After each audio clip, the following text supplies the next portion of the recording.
expect the local regional networks to get up and move to Florida or Arizona for a host season. Is it going to be a scenario where it's like, okay, ESPN and MLB Network are going to broadcast all of these games? Like, that's another thing that I'm sure they have to figure out, because I could see Michael Kay saying, I'm not moving to Florida for the next 5 months. My guess is that Major League Baseball will orchestrate some type of deal and contract with, obviously, Fox, ESPN, and what I think you'll likely see are those two channels, and you might see just regional production down in Florida. And for the local affiliates, especially here, right? So you got SNY with the Mets, and you got the Yes Network with the Yankees. You're probably going to see some kind of simulcast deal, right? Unless Michael Kay says, "All right, you want to give me money on top of it for me to take the risk and to move to Florida and to broadcast the games." I mean, a network like the Yes Network, obviously, I would assume has funds possible to be able to make something like that happen. For the other teams and the other regional networks, it'll probably be some kind of simulcast system. Hopefully the games are on TV. Nothing would be worse than there's games, but they're not broadcast, and we have no idea what's going on. See, it'll be easier for Fox to do that, because Fox will be able to broadcast, and then they'll be able to appropriately pull and it's still tough though, because you're looking at you need 16 production teams, right, or 14, 15 production teams any given day. So it's just like, I don't know. We'll see how this works out, because even if the major networks are splitting things up, it's going to be tough to really manage that, unless they do like they originally thought, which was, all right, we'll have 3 games at one field per day. Then it's like, all right. But we'll keep an eye on that. We'll see what happens. If the season starts up, that's good news. But moving on to some sad news, the very promising, very well met XFL is no more, unfortunately. And when the news broke that the season was canceled, the rest of the season due to the coronavirus, I knew right then and there is no way, from a financial perspective, they were going to be able to stick around. And Joe, it's a real shame, because the football was good. They had some innovative ideas. I really think in the next year or two, we'll be seeing the NFL adapting the kickoff rule. And it's just a real shame that the genius that is Vince McMahon is not going to be able to see his vision play out due to the fact that the company has gone bankrupt due to the coronavirus. Yeah, I know. Very upsetting. So from what I've seen, the XFL was able to pay out its employees, I think, through April 12th.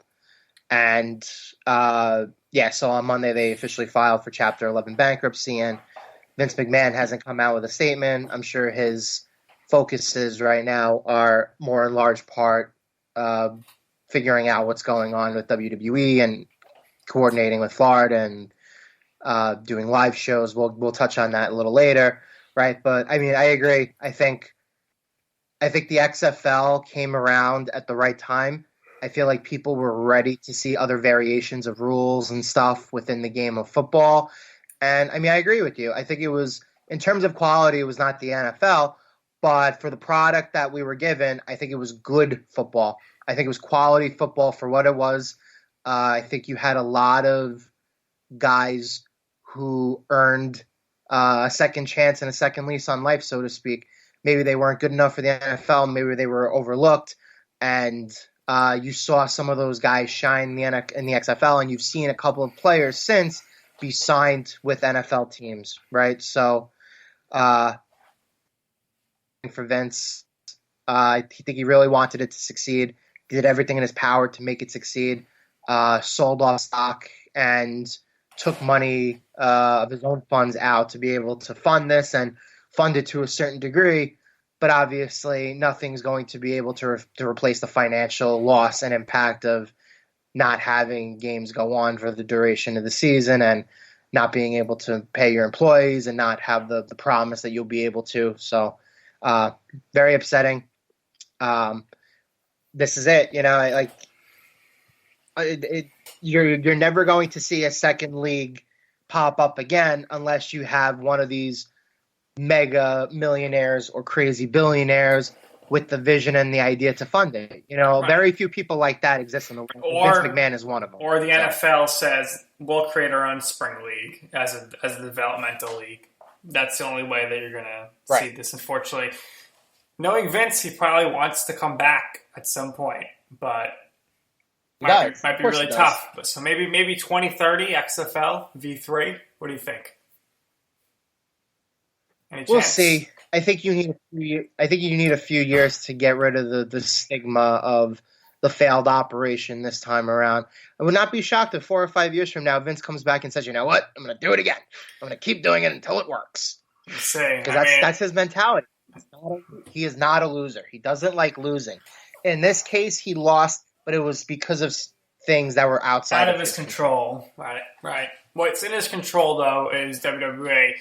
Rumor has it they're going to be losing billions of dollars this year just between WrestleMania and the house shows alone. But I guess the good news is that Florida has deemed all sports as essential work, and WWE, which was almost shut down before their tapings by police, is now an essential part of the workforce in Florida.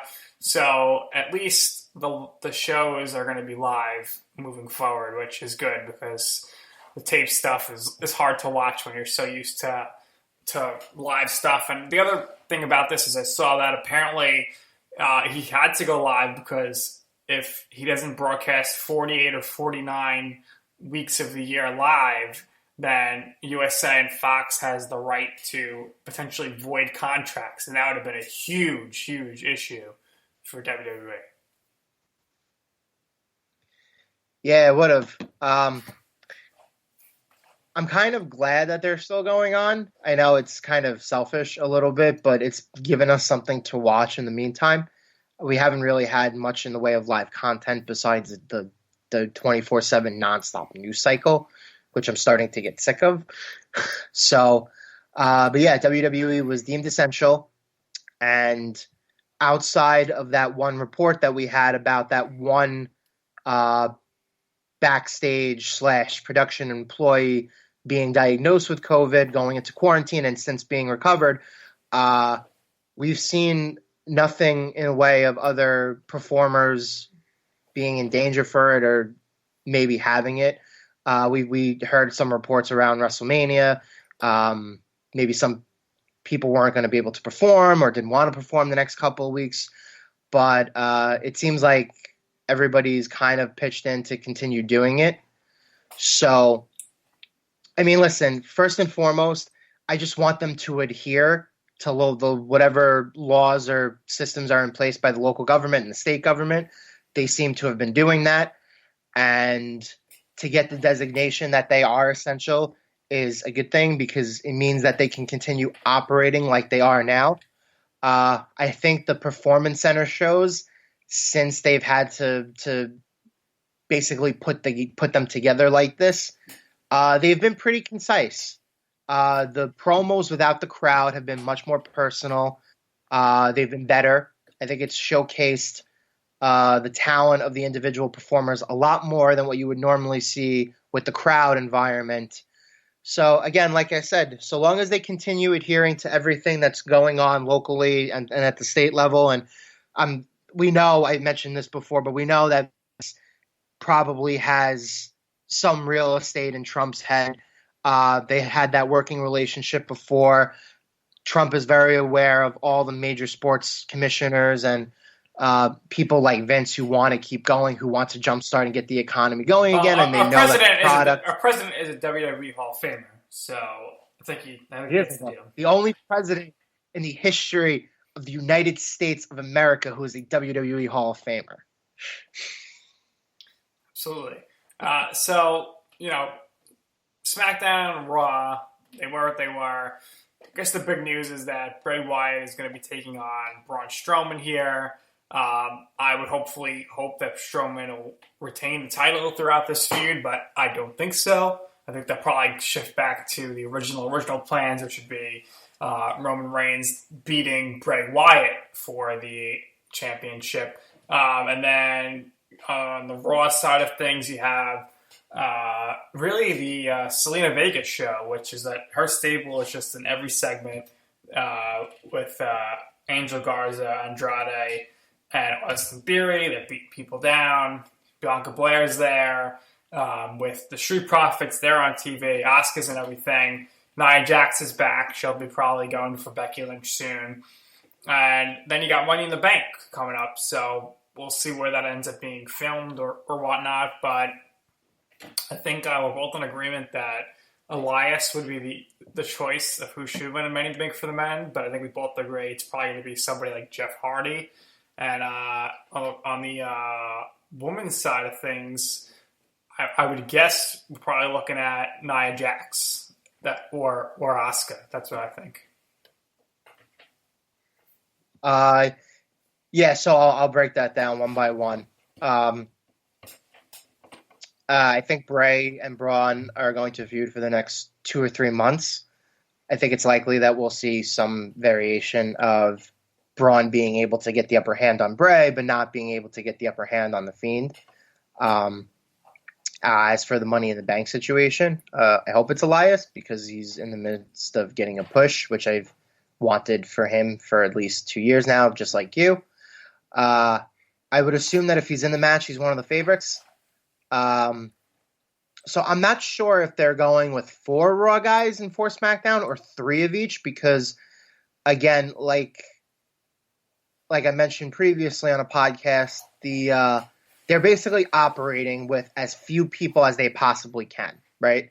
Which explains why Zelina Vega was on Raw for an hour and a half yesterday of the 3 hours because she manages 3 guys, all 3 matches, all 3 guys were in specific segments with each other, and naturally they're pushing her and trying to make her one of the foundational pieces and one of like the key managers of Raw now, right? So that makes sense. They can only operate with so many people. You're not going to be able to have 6-man tag team matches and stuff like that just because you're trying to limit how many people you use on each show and how many people you're using in the ring at once, right? So, so that's going to be interesting to see if they use 3 guys from Raw and 3 guys from SmackDown in each of the men's and the women's Money in the Bank ladder matches, right? But I agree with you. I think if Elias is in, I hope he wins.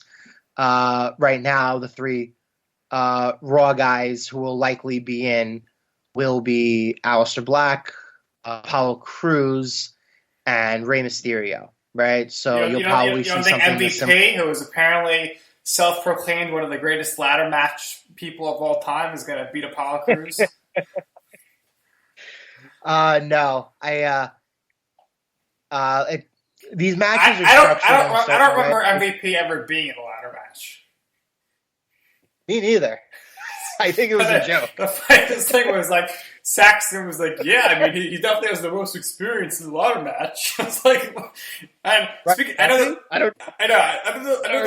I know they're limiting people there, but it's so good to have the King back. He's so funny. He's so much better than everybody else, and he was really missed for WrestleMania, especially when I listened to frickin' JBL.